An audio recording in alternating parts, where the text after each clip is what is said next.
বাবার হৃদয়ের স্পন্দন, দুটা মেয়ে। সে 2 মাস পর কক্সবাজার থেকে বাসায় এসেছে।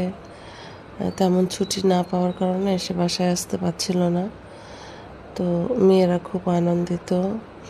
বড় মেয়ে বাবার জন্য ঠান্ডা ঠান্ডা শরবত নিয়ে আসছে, কারণ আমার হাজব্যান্ড প্রায় 30 ঘন্টা জার্নি করে কক্সবাজার থেকে বাসায় এসেছে ঈদের ছুটিতে।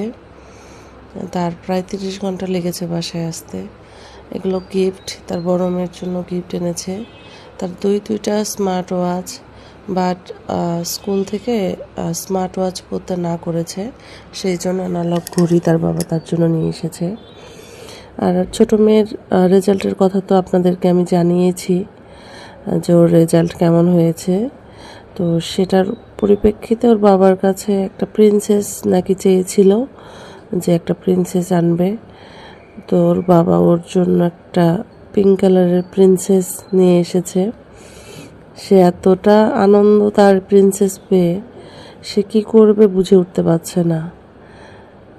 মানে আমাদের প্রিন্সেসের জন্য একটা প্রিন্সেস, পিঙ্ক কালারের প্রিন্সেস ওর খুব পছন্দ।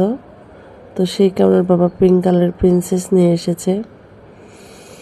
তো এখানে হচ্ছে যে ওদের চকলেট বের হচ্ছে। ওর বাবা চকলেট নিয়ে এসেছে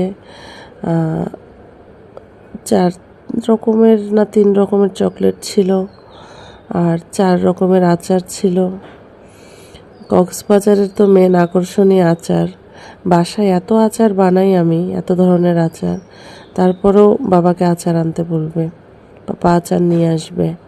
ওর বাবা আচার নিয়ে এসেছে ওদের জন্য, আচার আর চকলেট।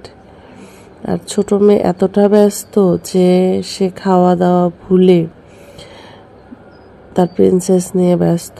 রুম অন্ধকার করে লাইট অফ করে প্রিন্সেসের লাইট দিয়ে দেখছে। তো সবাই ভালো থাকবেন, আমার মেয়েদের জন্য আশীর্বাদ দোয়া করবেন, ওর বাবার জন্য দোয়া করবেন যেন সে ভালো থাকে।